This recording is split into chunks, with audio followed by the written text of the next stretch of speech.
Hello बच्चों, तो कैसे हैं आप लोग। आज हम इस वीडियो में बात करने वाले हैं हमारी जो यूनिट नंबर 3 है केमिकल काइनेटिक्स, उसके हम एक्सरसाइज के क्वेश्चन सॉल्व करने वाले हैं 3.1 से लेकर 3.5 तक। तो चलिए शुरू करते हैं बिना किसी टाइम वेस्टिंग के। तो एक्सरसाइज का हमारा क्वेश्चन नंबर 3.1 है, जिसमें ये कहता है कि फ्रॉम द रेट एक्सप्रेशन, हमें रेट एक्सप्रेशन दिए गए हैं कुछ एक एग्जाम्पल्स के, जैसे कि आपको नीचे दिखाई दे रहा है। फॉर द फॉलोइंग रिएक्शन, कुछ एक रिएक्शंस के, determine there order of reaction, आपने निकालना है ऑर्डर, ठीक है, रिएक्शन का ऑर्डर निकालना है। And the dimensions of the rate constant, dimensions का मतलब है यहाँ पे आपने रेट कांस्टेंट की यूनिट निकालनी है भाई, ठीक है। तो यहाँ पे रेट कांस्टेंट की यूनिट आप कैसे निकालेंगे, तो रेट कांस्टेंट की यूनिट निकालने के लिए आपने एक तरीका याद रखना है, वो है मोल पर लीटर की पावर 1 माइनस एन पर सेकेंड। अगर ये तरीका आपको आता है, यानी ये फॉर्मूला अगर आपको याद है, तो आप किसी भी ऑर्डर की रेट कांस्टेंट की यूनिट निकाल सकते हैं। यहाँ पे जो n है, n का मतलब होता है order of reaction, order of reaction, ठीक है। तो देखो सबसे पहले पार्ट में हमसे क्या कह रहा है, हमें एक रिएक्शन दी गई है जिसकी हमें रेट एक्सप्रेशन दिया गया है, रेट इज इक्वल टू के और कंसेंट्रेशन ऑफ NO की स्क्वायर, ठीक है। तो यहाँ पे जो ये पावर होती है ना, यही होता है ऑर्डर ऑफ द रिएक्शन, ठीक है। तो फर्स्ट पार्ट के लिए ऑर्डर क्या आ जाएगा भाई यहाँ पे, तो फर्स्ट पार्ट के लिए ऑर्डर हो जाएगा सेकंड भाई। देखो यहाँ पे सेकंड ऑर्डर की रिएक्शन है ये। अब बात आ जाती है कि रेट कांस्टेंट की यूनिट यानी डायमेंशंस कैसे निकालोगे। तो राइट, डायमेंशंस कैसे निकालोगे, देखो k इज इक्वल टू, अब सेकंड ऑर्डर है तो n की जगह पे आपने 2 पुट कर देना है, क्योंकि n क्या है, ऑर्डर ऑफ द रिएक्शन है। तो k में यहाँ पे पुट कर दो, देखो यहाँ पे आप इस तरीके से पुट कर देंगे, मोल पर लीटर की पावर 1 माइनस एन की जगह पे क्या पुट कर देंगे, एन की जगह पे आप 2 पुट कर देंगे, ठीक है। तो 1 माइनस 2 पर सेकेंड, और यहाँ पे आ जाएगा ये देखो, अब 1 माइनस 2 होगा तो -1 बचेगा, तो मोल पर लीटर की पावर 1 माइनस सॉरी यहाँ पे बच जाएगा -1 और पर सेकेंड, तो -1 यहाँ पे हो जाएगा, तो ये बन जाएगा पर मोल लीटर पर सेकेंड। तो ये हमारी डायमेंशन आ जाएगी फर्स्ट पार्ट के लिए, ठीक है, यानी रेट कांस्टेंट की यूनिट आपने निकालनी थी। अब देखो सेकंड पार्ट के लिए, देखो सेकंड पार्ट के लिए ये हमें यहाँ पे रिएक्शन दे रखी है इस तरीके से, और यहाँ पे हमें रेट एक्सप्रेशन दे रखा है, और रेट एक्सप्रेशन में आप देख रहे हैं कि H2O2 की कंसंट्रेशन की पावर कुछ नहीं लिख रखी, इसका मतलब 1 पावर है। यहाँ पे भी I नेगेटिव की पावर कुछ नहीं लिख रखी, मतलब 1 पावर है। तो यहाँ पे ऑर्डर क्या बनेगा, तो इन पावर को क्या कर देंगे, आप जोड़ देंगे। तो सेकंड पार्ट के लिए जो ऑर्डर निकल के आएगा वो क्या आएगा, 1 + 1 = 2। देखो 1 + 1 = 2, ये हो जाएगा ऑर्डर। और यहाँ पे अब आप डायमेंशन निकालेंगे, यानी रेट कांस्टेंट की यूनिट निकालेंगे इसके लिए। तो सेकंड ऑर्डर के लिए अभी रेट कांस्टेंट की यूनिट क्या आई थी, देखो ये निकाली है हमने, पर मोल लीटर पर सेकंड, यही सेम हो जाएगी इसके लिए भी। तो आप लिख लेंगे पर मोल लीटर पर सेकंड, सेम यूनिट हो जाएगी। अब देखो थर्ड पार्ट, देखो तो थर्ड पार्ट के लिए ये हमें यहाँ पे रिएक्शन लिख रखी है, यहाँ पे हमें रेट एक्सप्रेशन लिखा हुआ दिख रहा है, और रेट एक्सप्रेशन में यहाँ पे इसकी पावर देखो कितनी है, 3/2। तो इसके लिए जो ऑर्डर होगा थर्ड पार्ट के लिए, तो थर्ड पार्ट के लिए ऑर्डर आ जाएगा 3/2, ठीक है। और अगर आपने इसकी रेट कांस्टेंट की यूनिट निकालनी है, यानी के की यूनिट निकालनी है, तो आपने ये मेन फॉर्मूला याद रखना है, मोल पर लीटर की पावर 1 माइनस एन पर सेकेंड। तो यहाँ पे एन की जगह पे क्या पुट कर देंगे, अब की बार आप 3/2, तो कर दो पुट, देखो मोल पर लीटर की पावर 1 माइनस एन था, तो 1 माइनस 3/2 कर दोगे, एन की जगह पे 3/2 पुट कर दोगे पर सेकेंड। अब इसमें से 1 में से माइनस करेंगे 3/2, तो कितना बचेगा, देखो करके देख लो, तो हो जाएगा मोल पर लीटर, यहाँ पे हो जाएगा 2 एलसीएम आ जाएगा, 2 × 2 -3, यानी -1/2 बचेगा, कितना हो जाएगा, -1/2, ठीक है, और पर सेकेंड।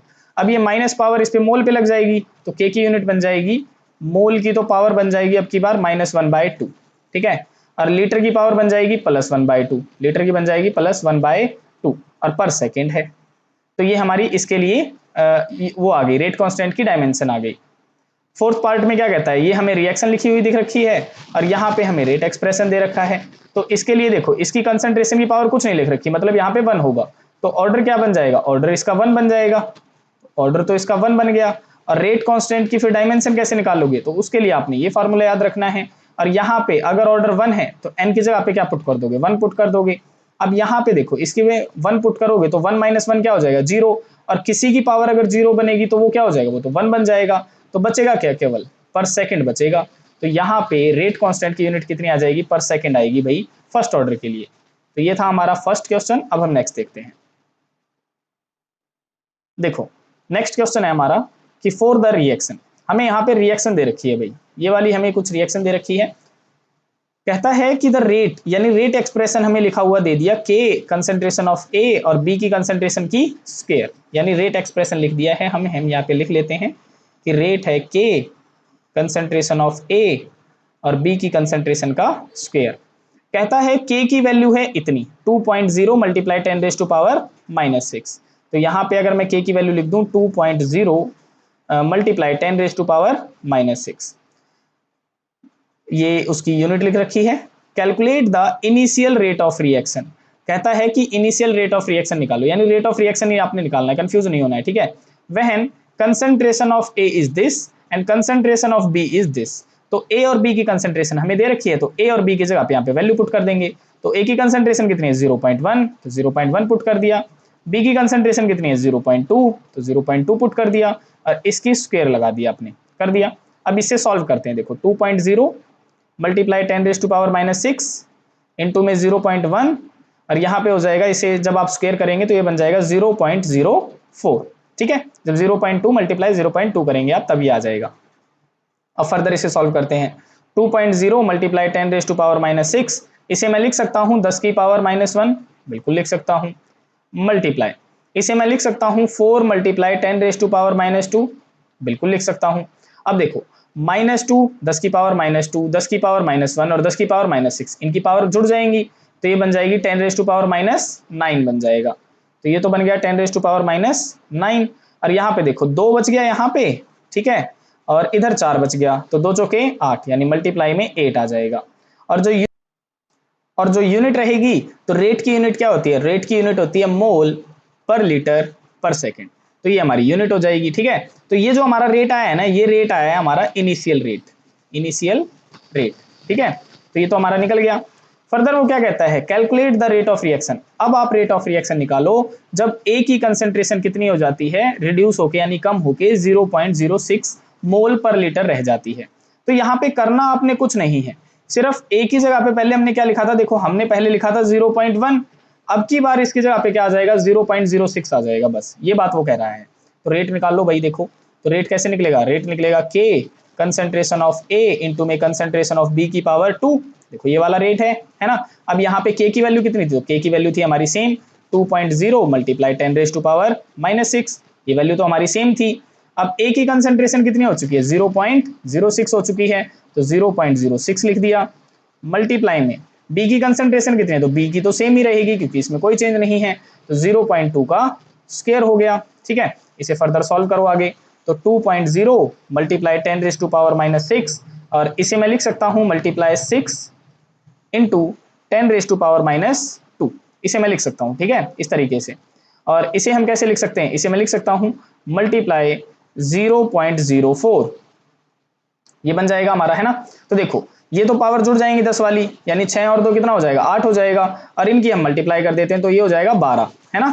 तो ये बन जाएगा 12 मल्टीप्लाई में 10 की पावर -8 हो गया। और इसे मैं क्या लिख सकता हूँ, इसे मैं लिख सकता हूँ मल्टीप्लाई 4 इंटू 10 की पावर -2, इसे लिख सकते हैं हम। तो देखो 12 चौक कितना हो जाएगा, 12 में 24, ये हो जाएगा 48, ठीक है, 48 हो जाएगा। तो 12 और 4 की मल्टीप्लाई कर देते हैं और 10 की पावर जुड़ जाएंगी, तो ये बन जाएगा हमारा 48 मल्टीप्लाई 10 की पावर -10, और यूनिट बन जाएगी मोल पर लीटर पर सेकेंड, ठीक है। तो ये हमारा आंसर आ जाएगा। और ये रेट कौन सा है, जब इसकी कंसेंट्रेशन कितनी रिड्यूस हो चुकी है 0.06 बन चुकी है, ठीक है। तो इस तरीके से आपने ये क्वेश्चन करना था। अब हम नेक्स्ट देखते हैं। देखो नेक्स्ट क्वेश्चन है हमारे पास में कि the decomposition of ammonia on platinum surface is zero order reaction. कहता है कि NH3 का डिकम्पोजिशन हो रहा है। अब देखो मैं आपको एक रिएक्शन बताता हूं कि जब भी NH3 का डिकम्पोजिशन होता है तो वो इस तरीके से होता है भाई, कि 2 मोल ऑफ अमोनिया डिकम्पोज होते हैं और हमें मिलता है नाइट्रोजन, प्लस में 3 मोल ऑफ हाइड्रोजन हमें देखने को मिलता है। इस तरीके से रिएक्शन चलती है जब ये डिकम्पोज होता है। तो कहता है ये जो रिएक्शन है ना, ये जीरो ऑर्डर की रिएक्शन है, यानी इस रिएक्शन का हमें उसने ऑर्डर बता दिया कि भाई जीरो है। What are the rate of production of nitrogen and hydrogen, हमसे पूछ रहा है कि नाइट्रोजन और हाइड्रोजन का प्रोडक्शन कितना होगा, यानी रेट ऑफ रिएक्शन हमसे पूछ रहा है इनके प्रोडक्शन की, और हमें के की वैल्यू भी उसने हमें दे दी, के की वैल्यू उसने हमें दे दी 2.5 मल्टीप्लाई 10⁻⁻⁴ मोल पर लीटर पर सेकेंड, ये हमें उसने वैल्यू दे दी। अब समझने की बात है कि अगर मैं इस रिएक्शन के लिए रेट लिखूं तो रेट क्या लिखा जाएगा, देखो रेट लिखा जाता है रेट इज इक्वल टू के, पहले रेट कांस्टेंट आता है और फिर कंसंट्रेशन ऑफ रिएक्टेंट लिखी जाती है। तो कंसंट्रेशन ऑफ रिएक्टेंट क्या है, यहाँ पे अमोनिया ही रिएक्टेंट है और कोई तो है नहीं। अब यहाँ पे इसकी पावर क्या लिखें, क्या पावर 2 आएगी, तो यहाँ पे आपने ध्यान रखना है कि पावर जो होती है वो ऑर्डर को बताती है, तो इसने हमें ऑर्डर पहले से ही बता दिया था कि 0 ऑर्डर की रिएक्शन है, तो यहाँ पे आप 2 नहीं लिखेंगे बल्कि आप यहाँ पे 0 लिखेंगे, ठीक है। अब किसी की पावर 0 का मतलब क्या होता है, 1 होता है ना। तो रेट क्या होगा, रेट होगा जितनी वैल्यू रेट कांस्टेंट की है, और रेट कांस्टेंट की वैल्यू कितनी है तो उसने हमें ये बता रखी है रेट कांस्टेंट की वैल्यू, तो 2.5 मल्टीप्लाई 10⁻⁴ मोल पर लीटर पर सेकेंड। तो ये तो मुझे रेट के बारे में पता चल गया, कंप्लीट रेट के बारे में पता चल गया, ठीक है। लेकिन उसने मुझसे पूछा है कि नाइट्रोजन और हाइड्रोजन का रेट ऑफ प्रोडक्शन बताओ, कि इनका अलग अलग से बताओ। तो अलग अलग से हम क्या करते हैं, देखो ये वाली जो रिएक्शन है ना, इसके लिए मैं थ्योरेटिकल रेट लिख देता हूं। और थ्योरेटिकल रेट कैसे लिखा जाता है, देखो ये लिखा जाता है जो रिएक्टेंट होता है उसकी कंसंट्रेशन तो घटती है, यानी इसकी कंसंट्रेशन तो चेंज होगी, यानी change in concentration of ammonia, और किसके साथ में चेंज होगी, तो टाइम के साथ में चेंज होगी, तो डेल टी हो गया। और हम मल्टीप्लाई में क्या लगाते थे, जो भी इसका कॉफिशिएंट होता था वो डिवाइड में आ जाता था, तो ऐसे लिखते थे हम थ्योरेटिकल रेट बराबर में। फिर हम प्रोडक्ट का लिखते थे, तो प्रोडक्ट में क्या है, अब नाइट्रोजन है तो नाइट्रोजन की भी कंसंट्रेशन चेंज होगी, किसके साथ चेंज होगी, टाइम के साथ, तो डेल टी लिख दिया बराबर में। अब हाइड्रोजन की भी बराबर में लिखी जाएगी, ये भी प्रोडक्ट बन रहा है तो इसकी कंसंट्रेशन भी चेंज होगी हाइड्रोजन की, किसके साथ में, टाइम के साथ में। और मल्टीप्लाई में क्या करोगे आप, ये जो कॉफिशिएंट होता है उसे हम डिवाइड कर देते हैं, तो 1/3। तो ये हमारा ओवरऑल रेट ऑफ रिएक्शन हो गया, और इस रेट ऑफ रिएक्शन को कहा जाता है थ्योरेटिकल रेट ऑफ रिएक्शन।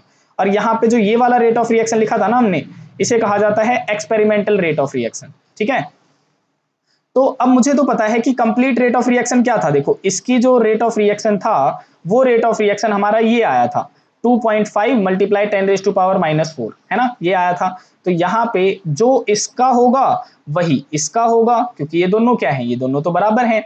इसका मतलब ये वाला जो रेट ऑफ रिएक्शन आया है ये वाला इसका रेट ऑफ रिएक्शन होगा, और प्रोडक्शन ऑफ नाइट्रोजन के लिए जो रेट ऑफ रिएक्शन होगा वो भी यही होगा, है ना। तो हमें नाइट्रोजन का तो पता चल गया।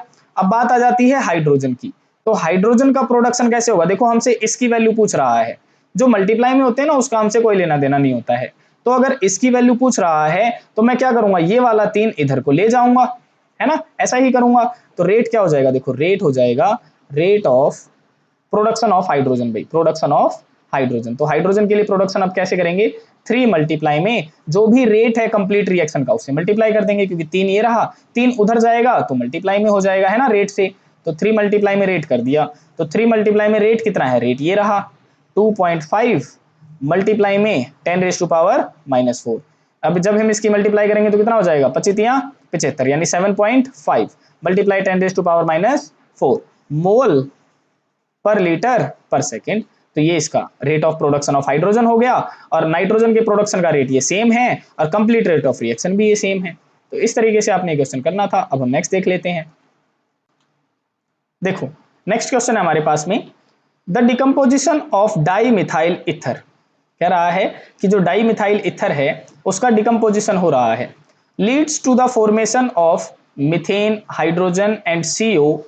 कह रहा है जब उसका डिकम्पोजिशन हो रहा है तो CH4 बन रहा है, H2 बन रहा है और CO बन रहा है। And the rate equation is given by the rate, और हमें रेट इक्वेशन दे दी, ये हमें रेट इक्वेशन दे रखी है भाई, ठीक है। The order of reaction is followed by, और जो ऑर्डर ऑफ रिएक्शन है, जो रेट ऑफ रिएक्शन है सॉरी, वो किसे फॉलो कर रहा है, increase in pressure in a closed vessel, और प्रेशर इंक्रीज हो रहा है। So the rate can also be expressed in terms of partial pressure of dimethyl ether. तो वो कह रहा है कि ये तो मैंने कंसंट्रेशन के बेसिस पे रेट लिखा था, लेकिन अगर मैं पार्शियल प्रेशर के बेसिस पे लिखूं तो मैं इसको रेट एक्सप्रेशन को इस तरीके से लिख सकता हूं, प्रेशर के बेसिस पे, तो इसने ये लिख दिया। If the pressure is measured in bar, कहता है कि अगर प्रेशर बार में मेजर किया जाए और समय मिनट में मेजर किया जाए, what are the units of rate and rate constant. तो इस क्वेश्चन में जो मेन बात है वो हमसे क्या पूछ रहा है, एक तो हमसे रेट की यूनिट पूछ रहा है कि क्या होगी, दूसरी हमसे रेट कांस्टेंट की यूनिट पूछ रहा है कि क्या होगी, और यहाँ पे वो बता भी रहा है कि प्रेशर की यूनिट बार होगी और टाइम की यूनिट आपने मिनट में लेके चलनी है। तो हमने देखो अभी अभी आपको एक तरीका बताया था कि के की जो यूनिट निकालने का तरीका था वो हमने बताया था मोल पर लीटर की पावर 1 माइनस एन पर सेकेंड, यही बताया था। लेकिन मोल पर लीटर हम तब देखते हैं जब हम कंसंट्रेशन लेके चलते हैं। तो यहाँ पे जो मोल पर लीटर है ना वो क्या है, वो कंसंट्रेशन की यूनिट थी। तो इसे मैं ऐसे भी लिख सकता हूं कंसंट्रेशन की पावर 1 माइनस एन और पर सेकेंड ऐसे लिख सकते थे। लेकिन अब की बार उसने कहा कि यहाँ पे किसके बारे में बात चल रही है, गैस के बारे में, क्योंकि वो प्रेशर लगा रहा है और प्रेशर किस पे लगता है, गैस के ऊपर ही लगाएंगे हम, है ना। तो यहाँ पे क्या होगा, तो रेट कांस्टेंट की यूनिट अब की बार जो कंसंट्रेशन है ना इसकी जगह पे आप याद रखेंगे प्रेशर भाई, ठीक है। प्रेशर के बारे में बात करेंगे अब हम, ठीक है। प्रेशर की पावर यूनिट सेम रहेगी पावर सेम रहेगी 1 माइनस एन, और पर सेकंड नहीं लिखेंगे क्योंकि उसने बताया कि टाइम जो है वो मिनट में है। तो यहाँ पे पर सेकंड की जगह पे आप लिखेंगे पर मिनट, इस तरीके से। अब यहाँ पे उसने बताया कि प्रेशर को तो आप बार में मेजर करेंगे, तो प्रेशर बार में मेजर करेंगे तो ये तो बार हो गया, है ना। बार की यूनिट कितनी हो जाएगी, यूनिट है 1 माइनस एन और पर मिनट है, यही है। तो ये तो हमने जनरल बता दिया, आपको जनरल बता दिया। अब यहाँ पे बात करते हैं कि उसने हमसे पूछा क्या, तो उसने हमसे पूछा कि रेट की यूनिट बताओ सबसे पहले, तो है ना। तो रेट की यूनिट कैसे बताते हैं, देखो रेट क्या होता है, मेनली रेट होता है change in concentration, change in concentration, और किसके साथ साथ, change in concentration per unit time के साथ में, यानी कैसे चेंज हो रहा है। तो रेट की मेनली यूनिट रहती है मोल पर लीटर पर सेकेंड, ये रहती है। लेकिन वो बात कर रहा है प्रेशर के बारे में, तो ये तो हमने कंसंट्रेशन के बारे में बताया, लेकिन अब प्रेशर के बारे में बता रहे हैं, तो रेट क्या होगा, रेट होगा भाई change in pressure, change in pressure. ये हो रहा है प्रेशर चेंज हो रहा है, चेंज इन प्रेशर, और किसके साथ साथ चेंज हो रहा है, टाइम के साथ चेंज हो रहा है। और प्रेशर की यूनिट क्या है, बार है ना। तो प्रेशर की यूनिट है बार, और टाइम की यूनिट कितनी है, टाइम की यूनिट तो मिनट लेके चलनी है, तो बार पर मिनट हो जाएगा भाई, बार पर मिनट। तो ये तो आ गई हमारी रेट की यूनिट। अब हम निकालते हैं कि रेट कांस्टेंट की यूनिट क्या होगी। तो रेट कांस्टेंट की यूनिट किससे निकलेगी भी, रेट कांस्टेंट की यूनिट इस वाले फॉर्मूले से निकलेगी जो हमने ये वाला बताया है अभी अभी आपको, है ना। तो यहाँ पे हमें किसकी जरूरत पड़ेगी, देखो बार है ठीक है, मिनट भी है ठीक है, लेकिन हमें एन की वैल्यू पता नहीं है। और एन क्या होता है, एन होता है ऑर्डर ऑफ द रिएक्शन। तो यहाँ पे देखो ऑर्डर कितना है भाई, जितनी पावर होती है उतना ही ऑर्डर होता है। तो यहाँ पे ऑर्डर आएगा 3/2, और अगर ऑर्डर 3/2 है तो बस यहाँ पे 3/2 पुट कर दो और रेट कांस्टेंट की यूनिट आ जाएगी। तो यहाँ पे निकाल लेते हैं, देखो एक सेकंड मैं नई स्लाइड ले लेता हूं। देखो तो अब की बार जो रेट कांस्टेंट की यूनिट क्या हो जाएगी, तो बार की पावर 1 माइनस एन है, तो 1 माइनस एन की जगह पे क्या पुट करोगे 3/2, और पर मिनट हो जाएगा, पर मिनट। और यहाँ पे इसे जब सॉल्व करोगे तो क्या आ जाएगा, देखो बार, और 1 में से 3/2 घटाओगे तो घटाओ भाई, देखो 2 तो एलसीएम आ जाएगा यहाँ पे, है ना। और 2 माइनस 3 कितना हो जाएगा, -1/2 बचेगा। तो बार की यूनिट बन जाएगी -1/2 पर मिनट। तो ये आ गई रेट कांस्टेंट की यूनिट, और यही हमसे क्वेश्चन में पूछा था, बस ये दो ही बातें बतानी थी आपने। तो रेट की यूनिट क्या है, बार पर मिनट, और इसकी यूनिट क्या है, बार की पावर 1-2 और मिनट पर मिनट, ठीक है। तो इस तरीके से आप निकाल सकते हैं। अब हम नेक्स्ट क्वेश्चन करते हैं। देखो नेक्स्ट क्वेश्चन है हमारे पास में, mention the factors that affect the rate of chemical reaction. कहता है कि ऐसे कौन कौन से फैक्टर हैं जो रेट ऑफ केमिकल रिएक्शन को अफेक्ट करते हैं। तो यहाँ पे हमने कुछ एक factor affecting rate of reaction लिख रखे हैं। तो सबसे पहला आता है नेचर ऑफ रिएक्टेंट। अब देखो रिएक्टेंट भी अलग अलग तरीके के होते हैं, कोई आयनिक रिएक्टेंट होता है, कोई कोवेलेंट रिएक्टेंट होता है, और सबसे ज्यादा वो फास्ट रिएक्शन शो करते हैं ना वो आयनिक रिएक्टेंट शो करते हैं, ठीक है। तो यहाँ पे यही कहता है कि जो आयनिक रिएक्शंस होती है ना वो जनरली फास्टर्स होती हैं as compare to covalent reaction, ठीक है। For example acid base reaction are very fast reaction होती है, तो ये आपने ध्यान रखना है। सेकंड वो कहता है कंसंट्रेशन ऑफ रिएक्टेंट। अब देखो अब रिएक्टेंट की कंसंट्रेशन जितनी ज्यादा बढ़ेगी रिएक्शन के अंदर, तो रिएक्टेंट उतने ही ज्यादा कोलाइड करेंगे आपस में, और जितने ज्यादा कोलाइड करेंगे उनका रेट ऑफ रिएक्शन बढ़ेगा। तो यहाँ पे यही बात कहता है कि जितनी ज्यादा कंसंट्रेशन होगी ना, higher concentration means more frequent collision, उतने ही ज्यादा कोलिजन होंगे between reactant particle, therefore reaction rate increases, इसीलिए रिएक्शन रेट इंक्रीजेस हो जाएगा, यानी बढ़ जाएगा। थर्ड पॉइंट वो कहता है कि टेम्परेचर भाई, अब मुझे पता है कि टेम्परेचर जैसे जैसे आप बढ़ाएंगे तो जो रिएक्टेंट है वो आपस में कोलाइड करना शुरू कर देंगे, उनके बीच की काइनेटिक एनर्जी बढ़नी शुरू कर देगी, वो ज्यादा मूवमेंट करना शुरू करेंगे, तो रेट ऑफ रिएक्शन तो ऑटोमेटिकली बढ़ेगा। यहाँ पे यही कहता है कि increasing temperature increases the kinetic energy of the molecule, वो काइनेटिक एनर्जी बढ़ा देगा।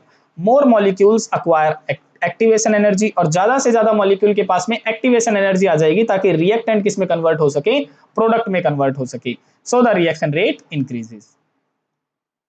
और फोर्थ पॉइंट आप बता सकते हैं कि कैटलिस्ट का यूज कर लें आप। तो कैटलिस्ट क्या करता है, कैटलिस्ट एक ऐसा सब्सटेंस होता है जो रेट ऑफ रिएक्शन को बढ़ा देता है बिना खुद को रिएक्शन के अंदर कंज्यूम करवाए, ठीक है। तो ये कहता है कि a catalyst increases the reaction rate, catalyst reaction rate को बढ़ा देगा by providing an alternative pathway, एक दूसरा ही पाथवे उसको प्रोवाइड करेगा। जैसे देखो अगर मैं ग्राफ से समझाऊं आपको, तो मान के चलो रिएक्टेंट यहाँ पे है और ये बदल रहा है प्रोडक्ट यहाँ पे, ठीक है। तो रिएक्टेंट को प्रोडक्ट में बदलने के लिए ये वाला पाथ फॉलो करना पड़ रहा है, लेकिन जैसे ही आप कैटलिस्ट इसके अंदर डाल देंगे ना, तो रिएक्टेंट दूसरा पाथ बना लेगा इस तरीके से, इस तरीके से यहाँ पे प्रोडक्ट जल्दी बन जाएगा, पूरा पाथ फॉलो करने की जरूरत नहीं रहती उसको, ठीक है। तो कैटलिस्ट करता है ये काम।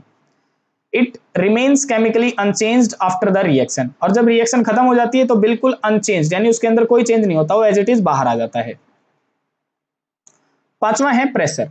अब प्रेशर किस पे काम करता है, प्रेशर काम करता है ऐसे मतलब गैसियस मॉलिक्यूल्स के ऊपर। तो जैसे जैसे प्रेशर बढ़ाते हैं रेट ऑफ रिएक्शन बढ़ जाती है। तो यहाँ पे कहता है increasing pressure increases the concentration of gaseous molecule, जैसे जैसे प्रेशर आप बढ़ाएंगे कंसंट्रेशन ऑफ गैसियस मॉलिक्यूल बढ़नी शुरू हो जाएगी। This increases collision frequency and reaction rate, और ये गैसियस पार्टिकल को कोलाइड करवाने में मदद करेगा, बहुत ज्यादा कोलाइड करना शुरू कर देंगे और रिएक्शन रेट बढ़ना शुरू हो जाएगा, क्योंकि प्रेशर जब बढ़ेगा तो गैस के मॉलिक्यूल नजदीक आएंगे वो आपस में कोलाइड करेंगे, है ना। लास्ट है हमारा कि लाइट। तो कुछ एक रिएक्शन ऐसी होती हैं जो केवल लाइट की प्रेजेंस में चलती हैं, ठीक है, और ऐसी रिएक्शन को कहा जाता है फोटोकेमिकल रिएक्शंस। तो कहता है कि some reactions occur faster in presence of light, कुछ एक रिएक्शन लाइट में चलती हैं। फॉर एग्जांपल जैसे फोटोसिंथेसिस रिएक्शन हो गई, या फिर डिकम्पोजिशन ऑफ सिल्वर क्लोराइड हो गया, है ना। तो इस तरीके से आपने क्वेश्चंस याद करने हैं। तो ये थे हमारे केमिकल काइनेटिक्स के शुरू वाले एक्सरसाइज के 5 क्वेश्चन। आशा है आपको 5 क्वेश्चन समझ में आए होंगे। आज के लिए इतना ही, अगले वाले जो क्वेश्चंस हैं हम अपनी आने वाली वीडियो में कवर करेंगे। तो आज के लिए इतना ही, थैंक यू।